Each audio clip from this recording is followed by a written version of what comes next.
Next, we have relational key constraints.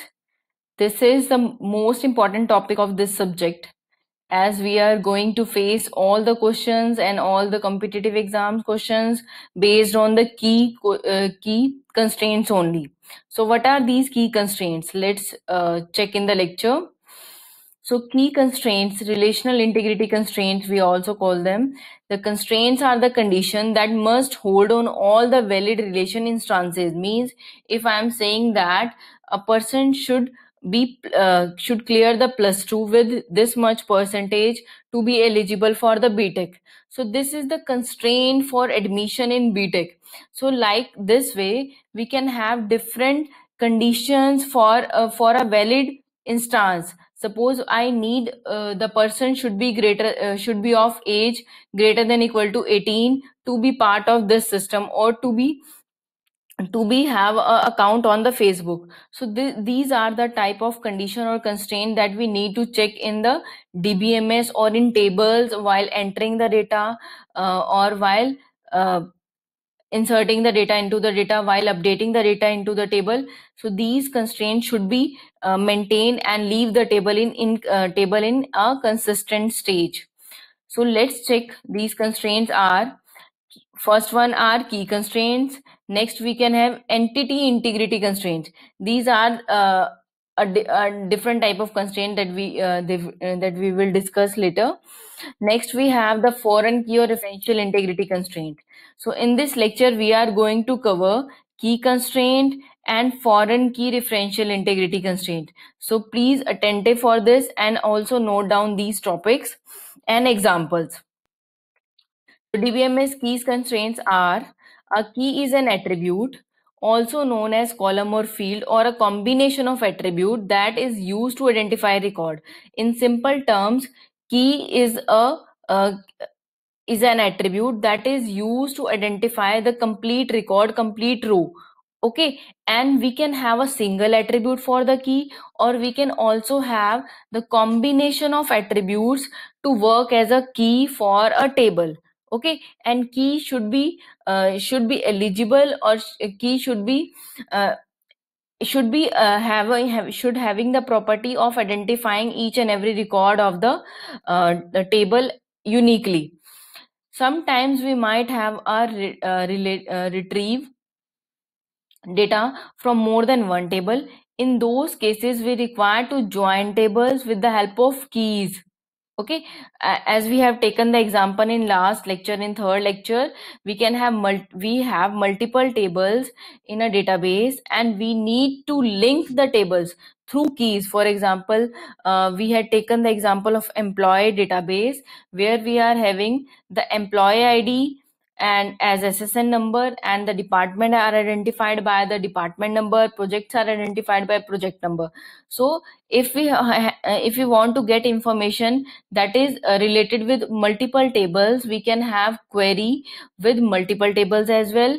But for that we have to perform join over all the tables, and then we can extract the information from all other tables based on the key values. For example, employee ID is a key, department number is a key, project number is a key. So all these keys are acting as a base or link between the tables. Okay, so these are the key values, how we define them, and what types of keys are available in our DBMS system. Let's check them out.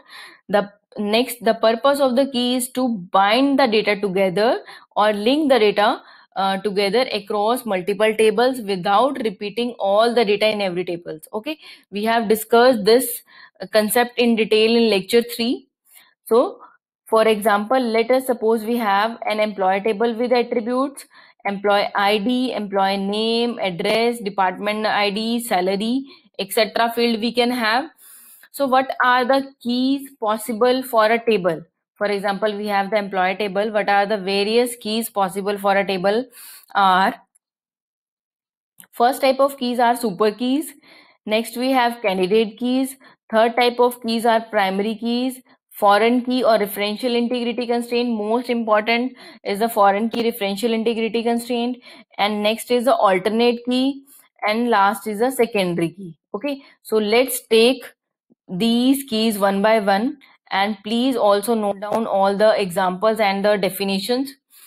So first is super key, an attribute or a combination of attribute that is used to identify the record uniquely is known as super key. Means any attribute uh, which is eligible to identify records of the table is known as the super key. Or if we are not having any such single attribute, we can have combination of attribute to identify the records of a table. So we any thing that can identify a particular record is a super key. Okay, so if we are taking the combination of attribute, means we have two attribute for identification purpose, or we can have three attribute for identification purpose, then the combination of attribute is known as a composite key. Okay, so we have not mentioned composite key of any type. Composite key of can be of any type, means super key can be composite, primary key can be composite, and alternate key can be composite. So composite is not a type of key, it's just the definition that if we are having multiple columns as a key, then that combination is known as the composite key. Okay, so in a table, whatever unique combinations or whatever attribute are that can identify the records of the table are known as a super key. So example of super key for employee table are: first is ID. Yes, ID will be unique for each and every employee. So ID can uniquely identify each and every employee of the organization. Okay. Next next super key we can have. Next, we cannot have any other single attribute for unique identification of row, because we can have multiple employee with same name, more than one employee with same name. We can also have more than one employee with same address. We can have multiple employee in same department, or multiple employee can be with one or same salary. So we cannot have any other single attribute as a key that is eligible or that can identify the records of the table uniquely, except ID. So ID is a single attribute. Next, all other attributes will come in combination with other attributes, and means all other super keys are going to be composite keys. So first composite key for candidate for the super key is ID name. So this combination can uniquely identify the each and every record of the table. Next can be ID and address combination. ID and address will be unique for each employee. ID name will be unique for each employee. Next we can have ID department ID. It will be unique for all employee.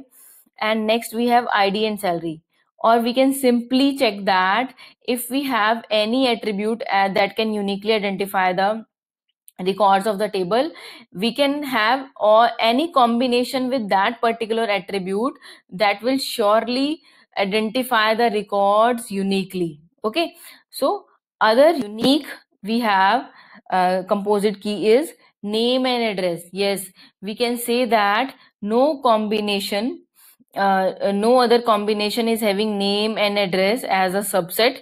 So name and address can uniquely identify each and every record, because we cannot have two employees with same name and same address in an organization. Okay, so this can be the unique composite key that is having no other subset as a key. Okay, here we can say that this composite key is having ID as subset, that is uniquely identifying the records. This key is having ID as subset. This key is having ID as subset, but name and address are not having any other subset that is uniquely identifying the records. Same way we can have any combination with name and address, and that combination can surely identify each and every record uniquely. So these, or we can say that any combination, anything that can uniquely identify a table is a part of set for the super key. Okay, next we have the candidate key. So now candidate key has certain rules, means we have to select all other keys from this set only. super keys are the set of all possible keys for a table, and candidate key, alternate key, primary key, we are going to select all other keys from this set only. Okay, so starting with the first set, that is candidate key, it can be defined as a minimal super key. The minimal super key is eligible to become the candidate key, or we can say that irreducible super key.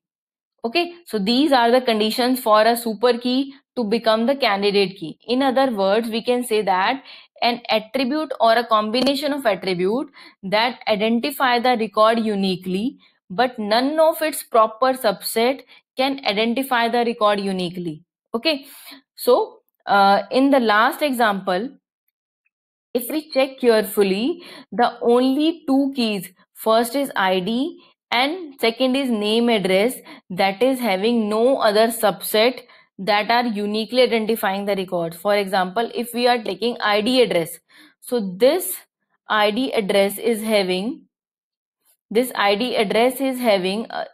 considering them as a set, so this is a set, and this set is having a proper subset, that is ID, that is eligible for uniquely identifying the records, so we cannot take this as a candidate key. Okay, same way all other subsets, all other sets that are having ID as subset cannot be the candidate key. Okay, but here this can be the candidate key because no proper subset of this set is uniquely identifying the record. Okay, only this set is uniquely identifying the record. If we are taking name, only name, that only name cannot identify the record, only address cannot identify the records, so only this set is having no subset that is eligible to identify the records. So we can take this set as the candidate key, and also we can take this set as a candidate key because no proper subset of this set also is identifying the records.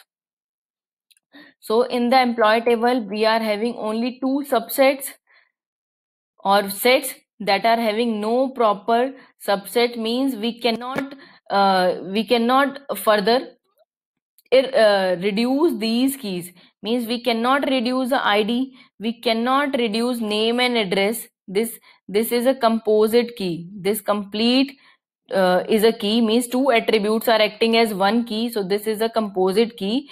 But only name, we cannot reduce this key. Only name cannot identify the records, only address cannot identify the records, so these two are the candidates, eligible candidates for the candidate key from the employee table. Okay, I hope this is clear to you. So we can say that irreducible super keys are candidate keys from a table, and set of all keys for a table are super keys. The set of irreducible or minimal super keys are the candidate keys. Okay, next is the primary key. A candidate key that is used by the database designer for unique identification of each row in a table is known as a primary key. Means the candidate keys are the keys that can uniquely identify each and every record. Now, it's up to the database administrator or database designer to select one of the candidate key as the primary key, because one table can have only one primary key, and primary key cannot be null, it can be referred by other tables as well. So primary key is an important key that we have to decide very carefully. For example, for a student, when a student got admission number is unique for each and every student. Same way, when the student is assigned with the roll number is also the unique thing for the student. So both the fields, we can say that admission number and the roll number, both are the candidate keys for the student table. Okay, alone admission number can also identify record, and only roll number is also eligible to identify the records. So both are the candidate keys. Now it's up to the database designer to choose one of the candidate key as a primary key. Suppose the database designer is choosing is choosing the roll number as a primary key, then it will be used as a primary key, and it will be of only one attribute. And primary key can be a composite key as well. Okay, for example, if we were not having the ID for each and every employee, then we could could take name and address as a primary key. But as we are having ID and name address, so two keys are candidate key for the employee table. First is ID and another is name address. Now we will be considering ID as the primary key, as other key is a combination of more than one attribute. Means primary key is also preferably a one attribute key. Okay, so we are not if we are having the option of one attribute, then we will be going with the one attribute only. If we are not having the one attribute candidate key, then we can go for the composite key. Okay, primary key syntax, how we can declare the primary key for a table. So we can have various ways to declare the primary key for a table. We are creating the table. While creating the table, we can also add the primary key as a constraint after creating the table. Okay, so if we are adding the primary key with a constraint name, so it would be easy to refer that key in the future, and we can also use that constraint name for dropping the key from the table. So first, taking the first example, create table student. Here we have first attribute as roll number, and we have declared the roll number as the primary key. Just while declaring the attribute, for example, roll number number 10, just write primary key, and the roll number is declared as a primary key. Name is the ordinary attribute.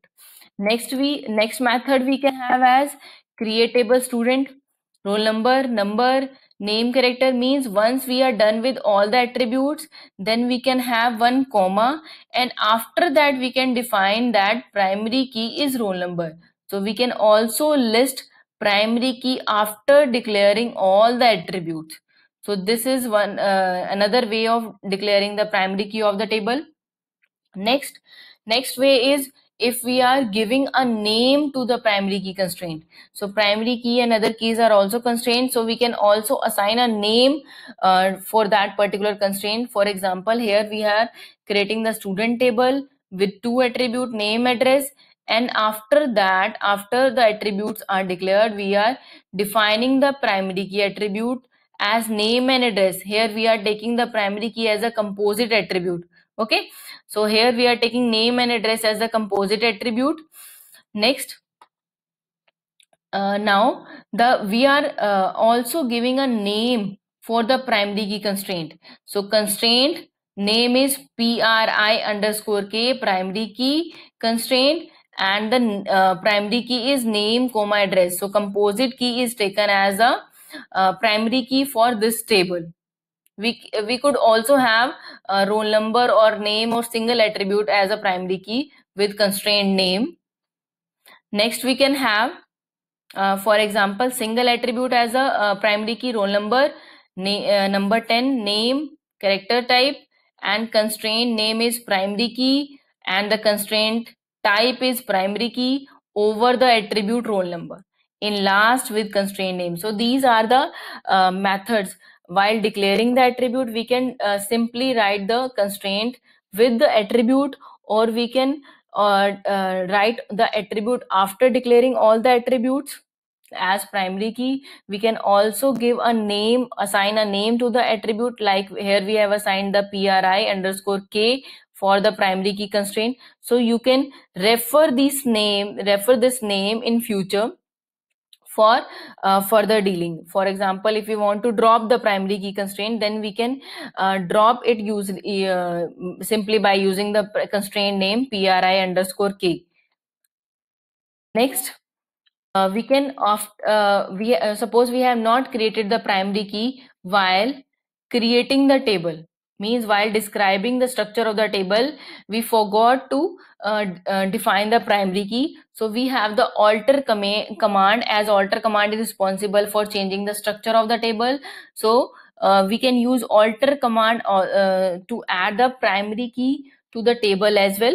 We have both the methods, like we can also give the constraint name, or we can directly add the primary key without any name to the table, like this: alter table student, add primary key with roll number field. So here roll number field is defined as the primary key for student table. And another method is by giving a constraint name like this: alter table student, add constraint. Now we are giving a name prime, pri underscore k, primary key, constraint type is primary key, over the field roll number after creating with name. So these two methods are the methods that helps a user to create the primary key after creating the table. Okay, so you can use any of the method while creating the table or after creating the table. Okay, also we have both the option. We can simply give the constraint name as primary key, or we can also provide a particular name to the constraint. Here we have given the pri underscore k, so this is the option. And we can also have the combination of attribute as primary key. Here we have taken name and address as a composite key for the primary key candidate. Next we can have a single candidate, single attribute also to be defined as the primary key, and the constraint name here is primary pri underscore k. Suppose I want to drop this constraint, means I am no longer in need of this constraint for the student table. So I can use this command, alter table command, alter table, drop constraint. Now we are using the name primary key, pri underscore k, alter table student, drop constraint pri k. We cannot use this command if we have not provided any constraint name to the primary key. Okay, so it is always a good practice to provide the name to the constraint. Starting with the next, foreign key. Foreign key is also known as referential integrity constraint. Next we have what is a foreign key and why we use it. So foreign key syntax is very easy to understand, but why we are using it, it's uh, much important to understand the why we need a foreign key, why we need to define the referential integrity constraint. Okay, so coming to the detail, the foreign key is an attribute or a combination of attributes. Same way, foreign key is a key, so key can be of single attribute or can be a combination of attribute in one base table. Okay, that points to the candidate key. Generally it is the primary key. Okay, we are only dealing with the primary key of another table. Okay, so don't get confused, it will be clear to you with this example. For example, we have two tables, employee and the department table. Here we have discussed this thing in the lecture, third lecture, as if we are managing two different tables for a database. First one is employee and next is dependent table with dependent name, dependent contact number. Okay, these are the tables from the employee database. So now the dependent is related with the particular employee. Okay, so we cannot directly add a dependent to the organization that is not having any relation with any of the employee. So for a dependent to be part of the employee database, we need that dependent to be related with some of the employee. So here the all the employees are having entry in the employee table. Okay, so all the employees are having a entry or one row entry, one record in the employee table. So employee ID is acting as a primary key, for this table. Okay, next we can say that the dependent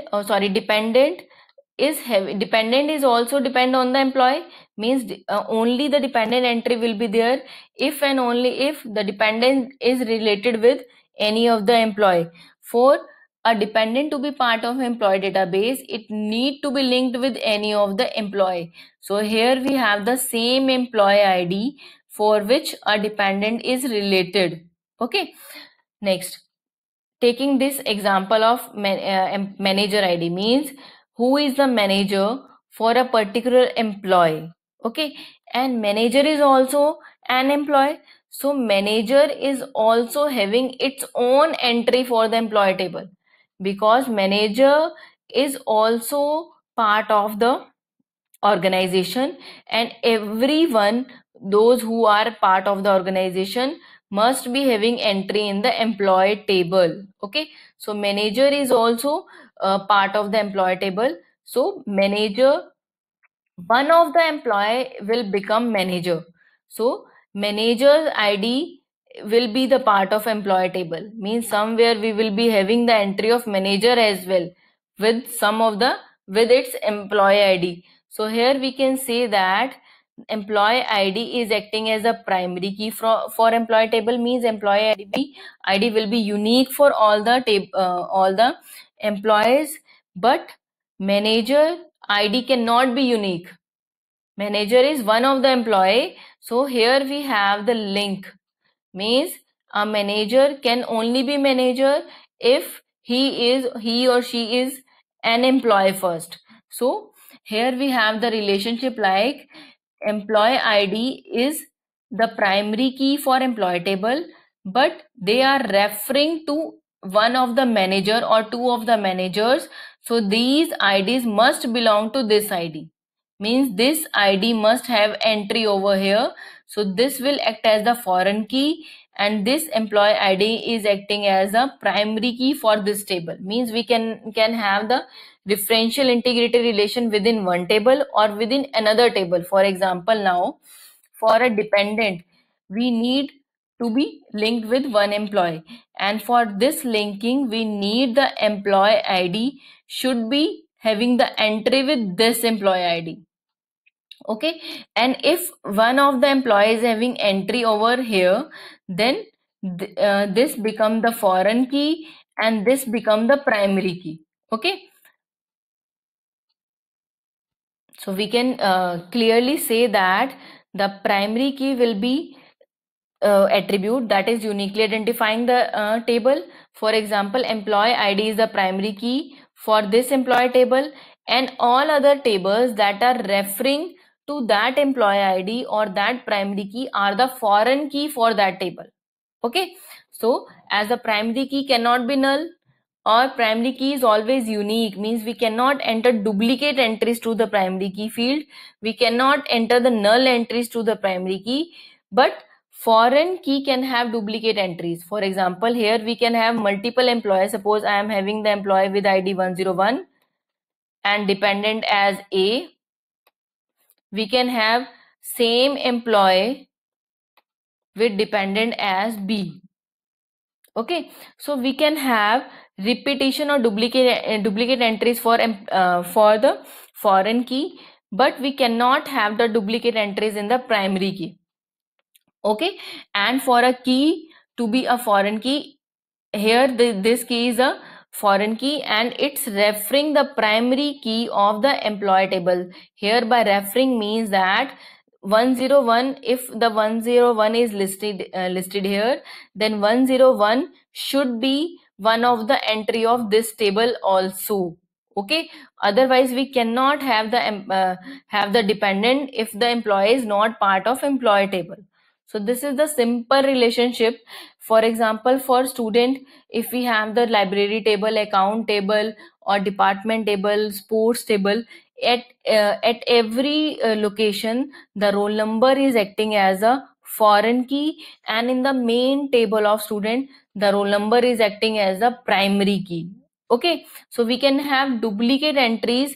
For example, this is our child table, or we call this table as a parent table or the primary table, and this is the child or dependent table.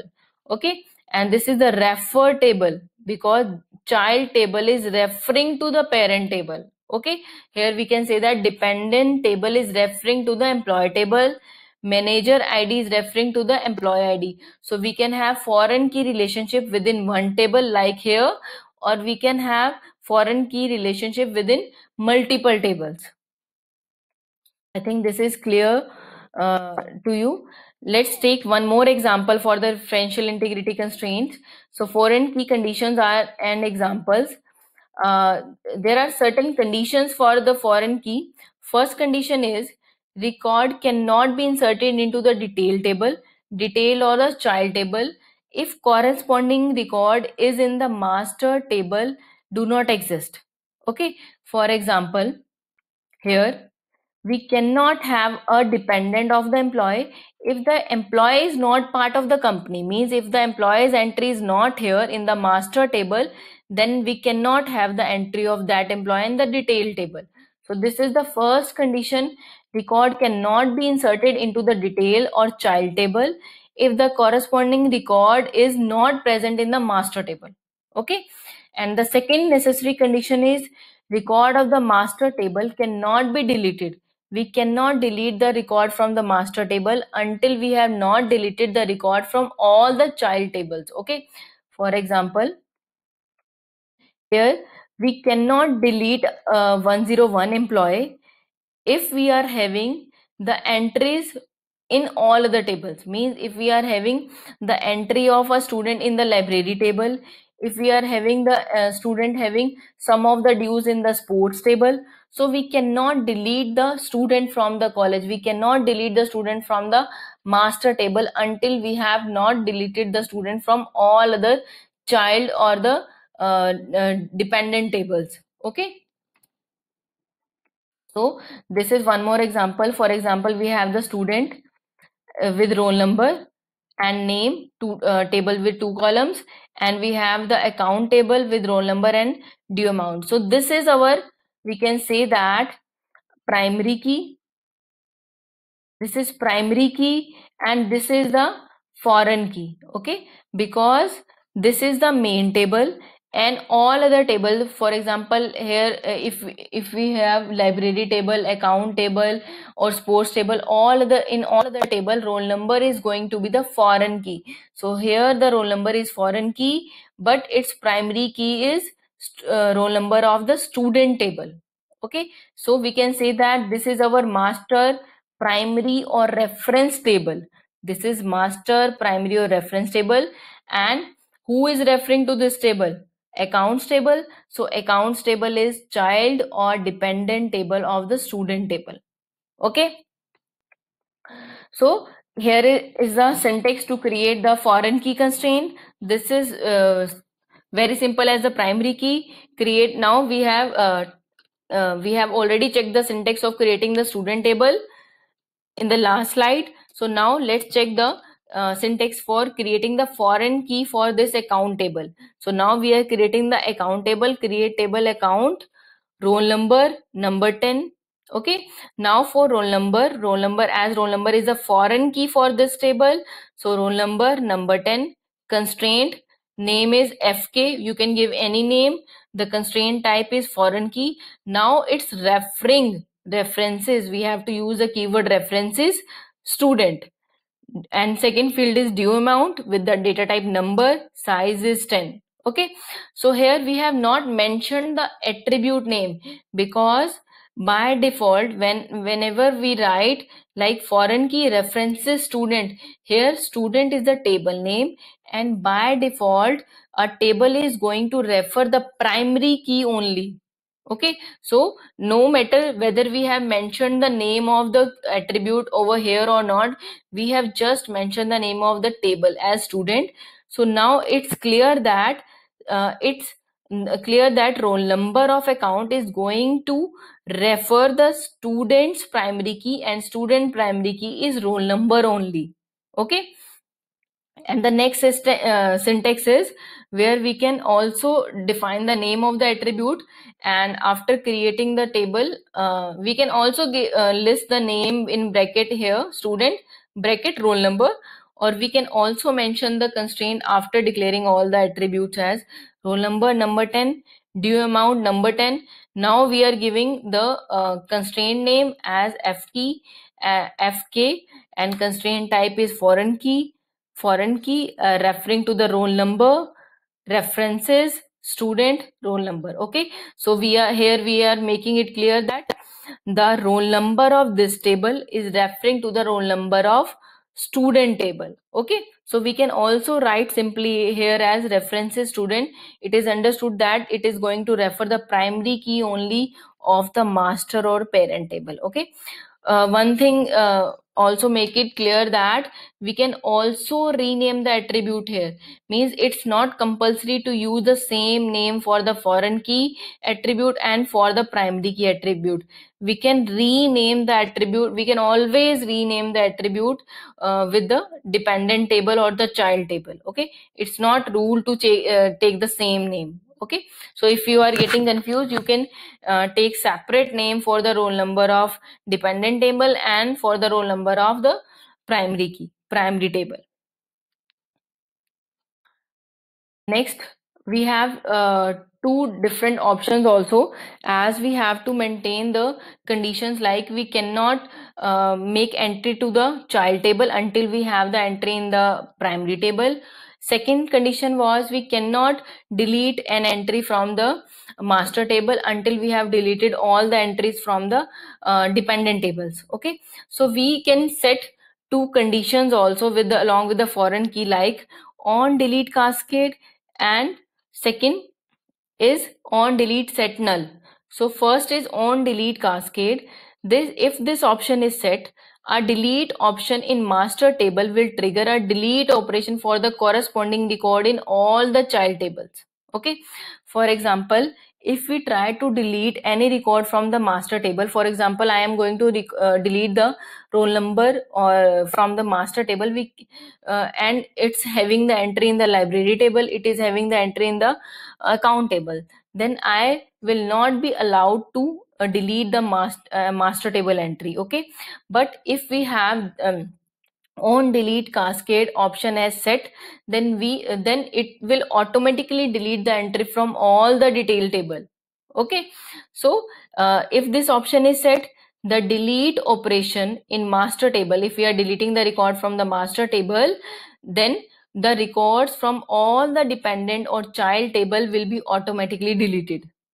Okay, and here is the syntax to set on delete cascade. We just need to write the keywords on delete cascade, and second option is if the on delete set null. This is the second option, on delete set null option is set, a delete option in the master table will set the values by the foreign key of the detailed child table to be the null.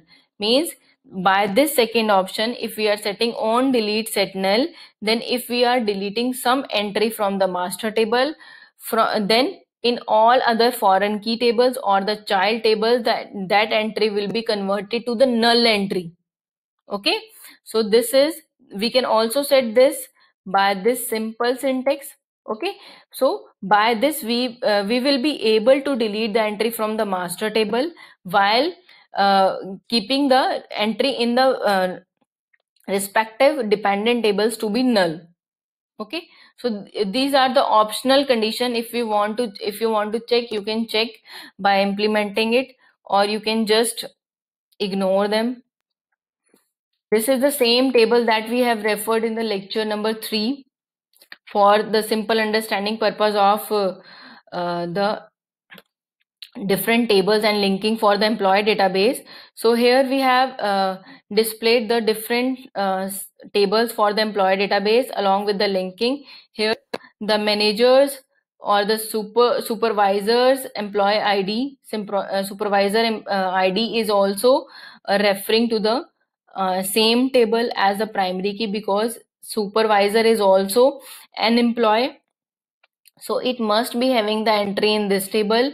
Same way manager of department is also an employee, so it is referring to this table.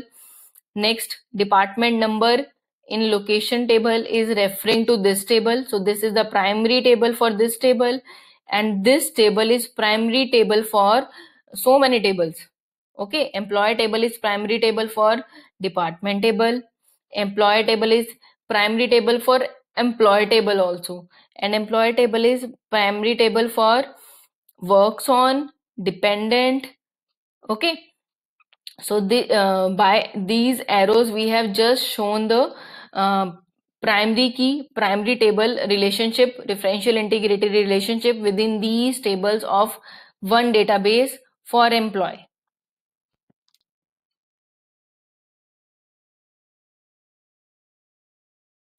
Next are the alternate keys. So these are very simple. Only you just need to focus more on the primary key and the differential integrity constraint, but we need also it takes time to select the candidate keys from the super key. So this is the main we can say that the tricky portion to select for a database administrator, to select the candidate keys from the super key and to select one of the candidate key as the primary key. Okay, after that alternate keys and secondary keys are very simple. So alternate keys can be any of the candidate key except for the primary key. Suppose in our example we had two candidate keys. First one was ID and another one was name address. Okay, and we have selected the ID as the primary key. Okay, and all other keys that are not selected by the database administrator as the primary key or the alternate keys. For example, in our example, in this we have not selected name address as the primary key, so now this can act as the alternate key. Okay, next we have the secondary key. The secondary key is the key that has not been selected to be the primary key, however it is considered a candidate key for the primary key. Therefore, a candidate key not selected as a primary key is called as a secondary key. Candidate key is an attribute or set of attribute that you consider as a primary key. So other keys are the secondary keys that have not been selected as a primary key, but those keys can be the primary key in future. Okay, for example, if we are making an order to the e-commerce site and they will ask you if we have to query about our order, placed order, then they ask you for the order ID, because order ID is unique for all the users.